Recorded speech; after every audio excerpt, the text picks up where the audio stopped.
justice for all. Now call the regular city council meeting to order. I'll entertain a motion to approve the agenda. So moved. Second? Second. Been moved and seconded. Any further discussion? All those in favor signify by saying aye. Aye. Those opposed, same sign. Motion carries 5-0. Public forum limited to agenda items only. Anyone wish to do that? 5, I'll entertain a motion to approve the consent agenda. So moved. And second? Second. Been moved and seconded. Any further discussion? Call for the question. All those in favor signify by saying aye. Aye. Those opposed, same sign. Motion carries 5-0. Number 6, we have appointments to the Marion Historic Museum Board. I'd like to take this opportunity to thank Neil Whitaker and Bill Higgins for serving on that board. They've had some, they both resigned due to some family commitments and needs by the individuals. And the board has recommended the appointment of Jennifer Hess to an unexpired term for March 7th, 2022 to December 31st, 2022, and Bill Darrow for an unexpired term of March 7th, 2022 to December 31st, 2025. Is the council's desire that we can just appoint both of them with one motion? Yes. Is that okay? Okay, I'll move that we appoint Jennifer Hess and Bill Darrow to both of those unexpired terms. Do I hear a second? Second. Any further discussion? All those in favor signify by saying aye. Aye. Those opposed, same sign. Motion carries. I think that'd be two good people. Yes, they will. They'll do an excellent job, I think. And I'd like to thank them for stepping up and doing that. Number 7, resolution 22-09, planning and zoning parking regulations recommendation. Margot? You've got the final draft of the parking regulations as they've revised them. And we have had our public hearing. Didn't have any comments or anything like that. So, we've got some options for you. You can either approve our recommendations, deny them, or send them back. With recommendation. Pardon me? Send them back with recommendation. Right, and yeah, because we really would need to know what you were thinking on that. Okay, discussion, council, question? I want nothing more than to be done with this, but I still have a little bit of a concern. I mean, we're still asking people for anything over, in let's say, limited commercial, anything over 250 square feet, or for every 250 square feet, they've gotta have one paved spot, not including the ADA spots that they're required to have. Is that, am I reading that correctly, interpreting that? Maybe somebody can help me out, but that's the way I read through it and understood it. And I don't know, I mean, for big businesses, sure, that's not a big issue, but for somebody small just starting out, that extra, I mean, 250 square feet is not a lot of space. I don't know, if you're talking another 2 or 3 spots at 9 by 18 at, I don't know, $6, $7 a square foot to concrete a spot, that's a lot of money. Well, when you're talking about industrial lots, they're stating, used primarily for parking of trucks and trailers and equipment. That's an exception for using compacted gravel and equipment, but not for customers, employees, and visitors. Right, I get, that's And that can my get pretty big expensive. concern would be, Yeah, they get pretty expensive. I have a concern about, number 5. If the property interest is located on a paved street, the driveway must be paved per above specifications. And that can get pretty expensive if someone that's building, for example, a new home and has any kind of a driveway. As we know, as we all know, concrete's pretty expensive. Although I can understand requiring an apron, you know, we have to have two parking places for residents. Low density, Margot, you gonna answer the question or you want me to? Go ahead, please. Low density requires 2 off-street parking places.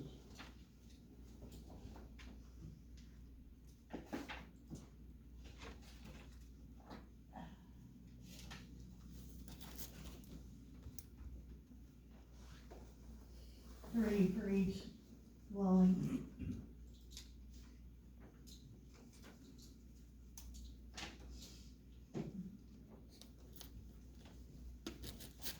I don't know, we've sure struggled with this.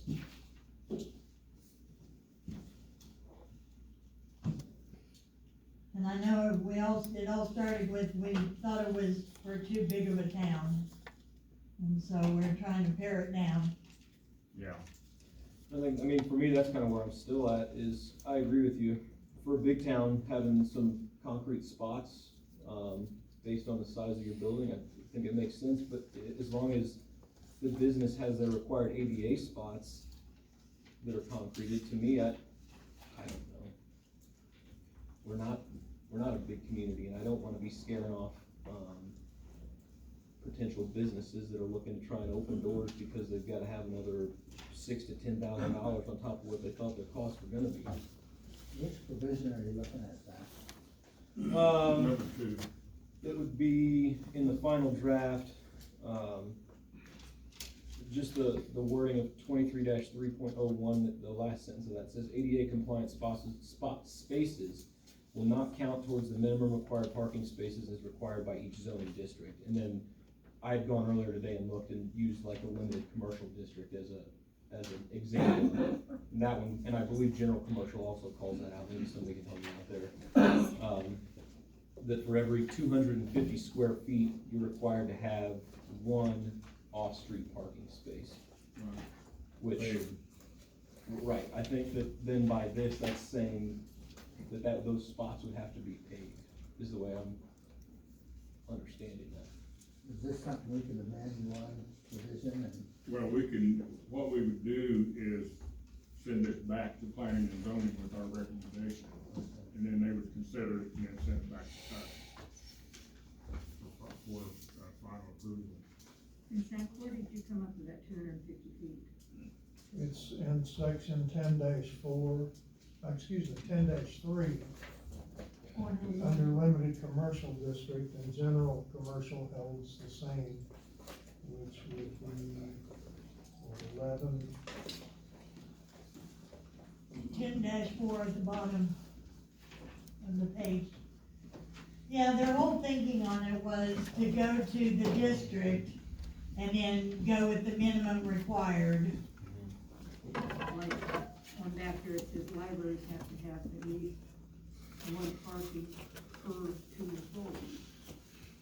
You know, it changes from district to district. Uh-huh. I know, that's why they purposely did that. Bowling alleys have to have 4 parking spaces for each lane. Right, I mean, I'm not arguing anything about how many spots anybody has to have, I'm just saying that any required spot beyond what an ADA spot, to me, it doesn't make sense for us to have to force somebody into paving those spots. Regardless of what the zoning laws say the required amount of spots is. Margot, aren't you looking at somebody to come in and redo the zoning? Is this something they will be looking at in the future? Yeah, Maybe downsize it to our community? yeah, this just keeps coming up, and that's why we were trying to kinda get it settled, but we can wait if, that's your recommendation. I don't think we ought to wait, I'm just saying that maybe we could go ahead and pass it, and then you guys can rework it along with the zoning book. Yeah, if we actually get to hire that guy, yeah, I mean, we haven't got that far. I know, but we're in dire need of somebody to rework this book. We're gonna Zoom with him at our meeting on the 28th, whatever that is. It's that last Tuesday, Yeah, 29. 29th. The problem I'd have with passing it now is how long is it gonna take us to redo the zoning, and then people are gonna be required to Yeah, follow this.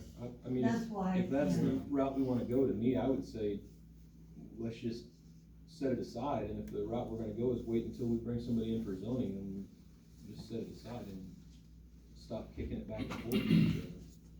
But Well, I I'm don't, not comfortable passing it, I think it's been kicked around since like February, hasn't it? February of last year, Yeah. I agree. That's what I'm saying. Yeah. 13 months in. I'm not opposed to sending it back with our recommendations to them, let them look at it and discuss it and see what they come up with. What recommendations would we send it back with? Well, the first one would be what,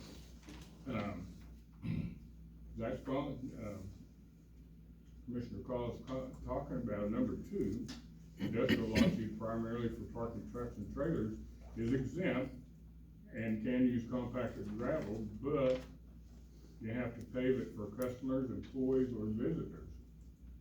And that could be a deal breaker for somebody wanting to come in and build a building in the industrial park, for example. I mean, And, you know, the cost of the concrete, and the second one I bring up is number 5. Is if the property interest is located on a paved street, the driveway must be paved per above specification. You know, we're talking about, say, a relatively long driveway might cost $30,000 to concrete it or pave it. And that might be a deal breaker for somebody to build a brand new house, which we would, you know, collect property tax on. Is Would you be an gotta, asset to the city. you gotta watch how you're reading that, because those are all under possible exceptions. right, I mean, the recommendation that I would make would be to add under the first part of that with paving surfaces, add compacted gravel in there. Have your specified required parking spaces have compacted gravel be an option. In addition, you know, you're gonna have to have some that are gonna be concreted for your ADA, and beyond that, Okay, we have a new business coming to town, Dollar Tree, Mhm. and you see them using compacted gravel. well, and I agree, but I also would be willing to bet that Dollar Tree has in their corporate standards that they're not allowed to come in with a compacted gravel parking lot. I mean, I think businesses like that don't want compacted gravel in their lots. They're probably gonna be the ones that can't afford to go ahead and put concrete. Everybody would obviously rather have concrete than gravel, but with the price of concrete, it's not, to me, all that financially feasible.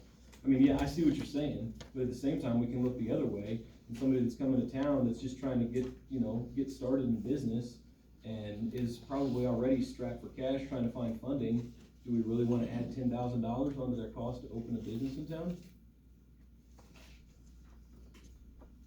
That's the approach I'm taking to it. Gary, you got any comments? Chris?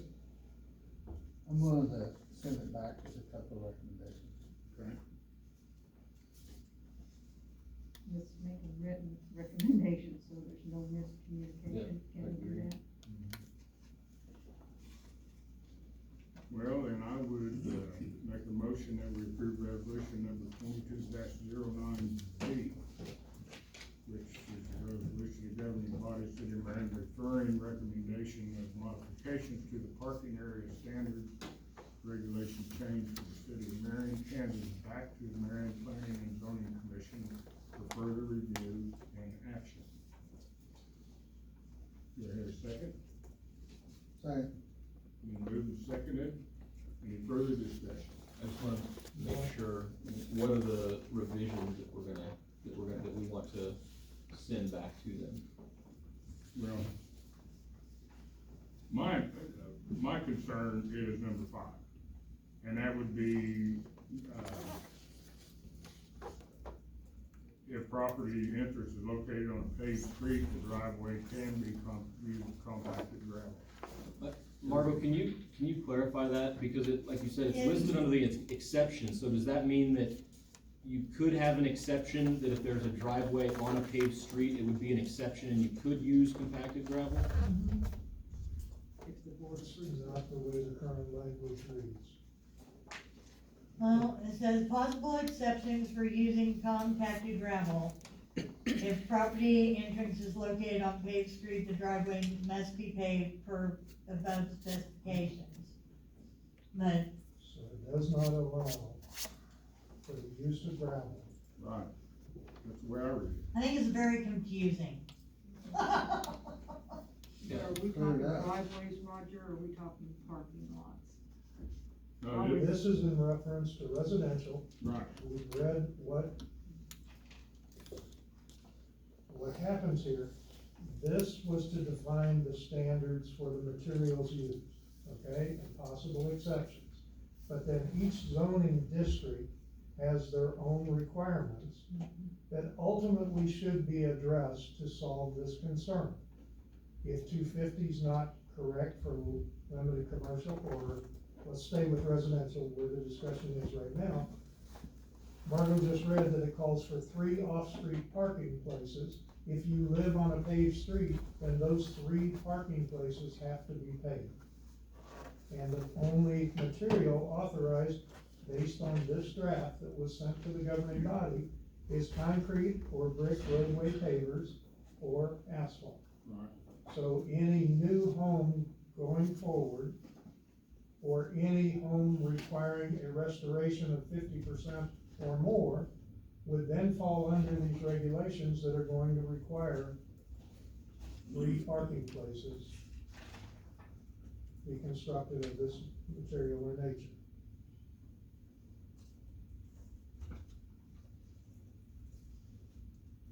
If that's the case, would we wanna, amend that portion also to 2 parking spaces? Your resolution this evening, you're sending back to the planning commission, not only what they presented in this final draft, but any areas that you desire to be addressed by their committee. Their committee then at the next regularly scheduled meeting, Right. have to take it up, and they have the option of reviewing your request or returning it back to you with no action, and then at that point, the governing body will have to decide the course of action. So let me ask this, if we add a C under there with compacted gravel, wouldn't that essentially take care of all the exceptions that we have listed now below? That's basically what existed last February, and because of the concerns that were brought up. See, these standards as they exist today were created where the zoning administrator had the flexibility to make a decision. For whatever reason, the discussion has been to take that administrative ability away from an employee and give it back to either the planning commission to go through and, the BZA to get a variance. And in essence, forcing every project to go through another step, rather than utilizing paid staff who, this is what they do, is to make the analysis, make the decisions, to carry forward with what your desired vision of this community is. We'll never write a manual large enough for every possible variant Yeah, when you deal in the general public. that's true.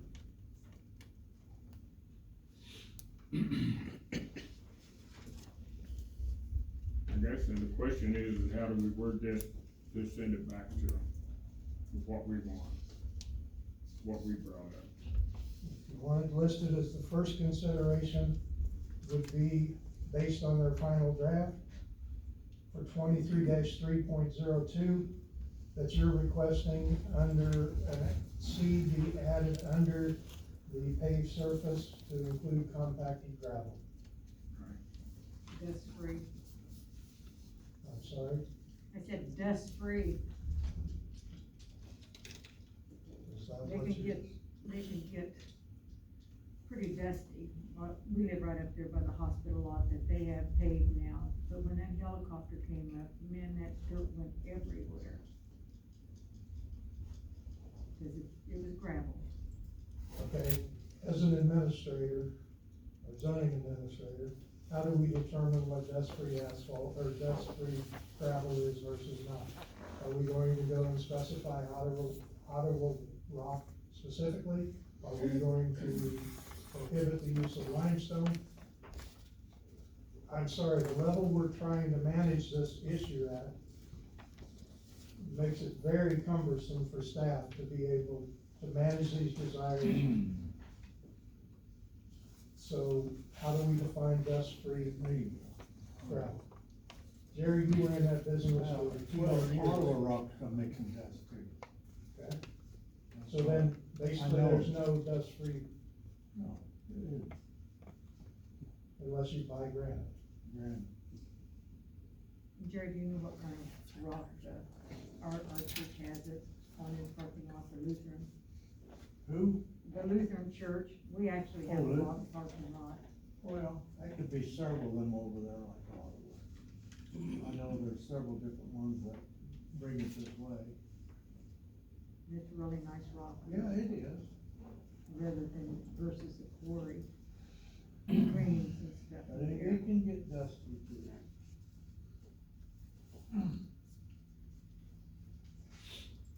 That's pretty tough. Well, any further discussion? Well,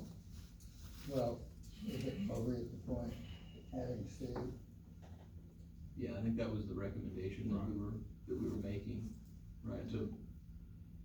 And we've got the motion on the floor already, Right. would be to add a C as compacted gravel as a.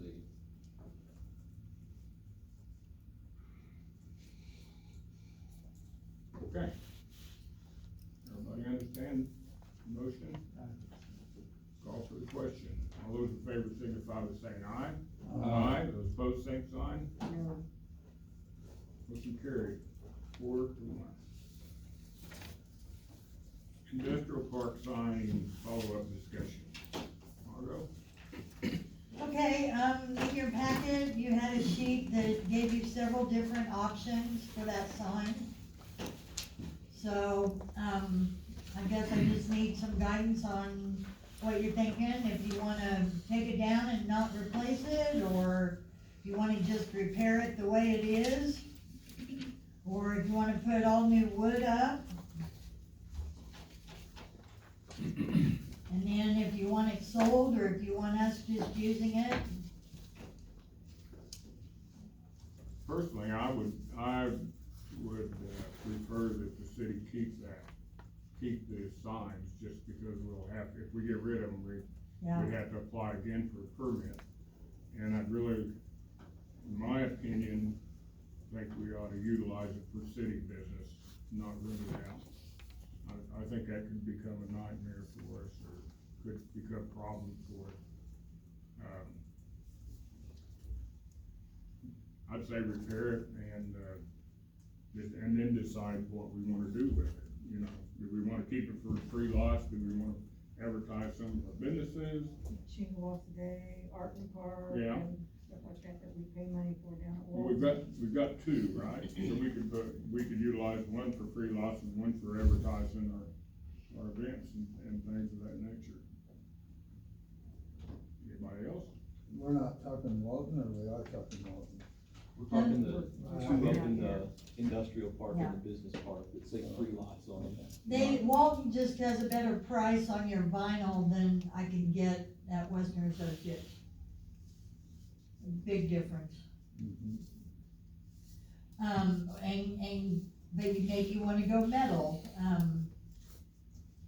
I mean, I need to know whether or not you want all that wood replaced, or if you wanna just put back up there.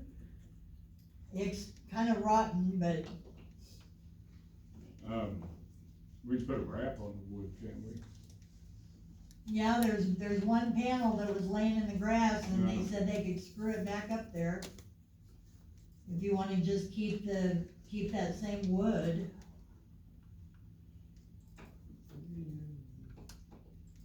What's the condition of it? rotten. It's rotten, but, you know, depending on what you're doing,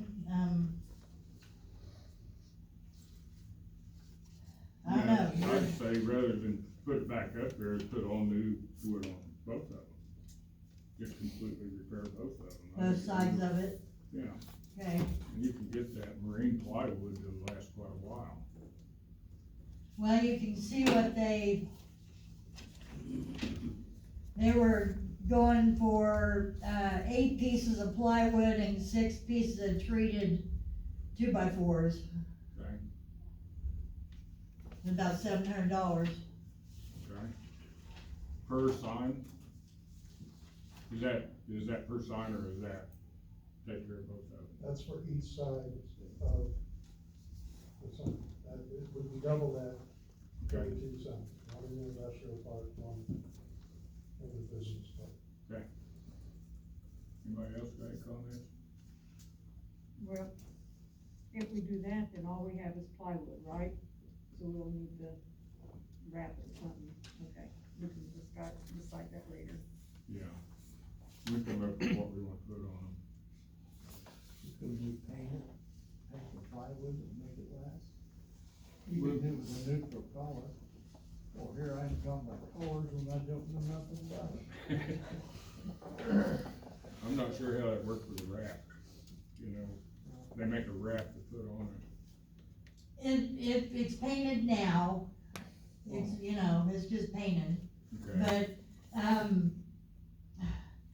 the vinyl, I mean, we can do that, the guys are a little concerned about air getting back behind it, but we can do that. The metal will last longer, but it's more expensive. okay, Right, and a vinyl wrap, and we can use Walton as an example, because it's, most of the advertising is on there 30 days. Most, I mean, 90 days is about the longest. The vinyl will maintain its integrity. The sun will start to fade it, okay, or it will start to stretch, and then you have, so if we are looking to repair the backwards, take care of all that, on our other outdoor advertising signs, we went for the poly panels. It's a metal, laminated panel, did the artwork on that, then they can attach them down. We can do the vinyl wraps, it's just, you're probably looking at 4 times a year, changing them out. okay. But we wouldn't have to do that with the metal sign. No, a metal sign has, what we were told, a life expectancy of 4 to 6 years. 4 to 6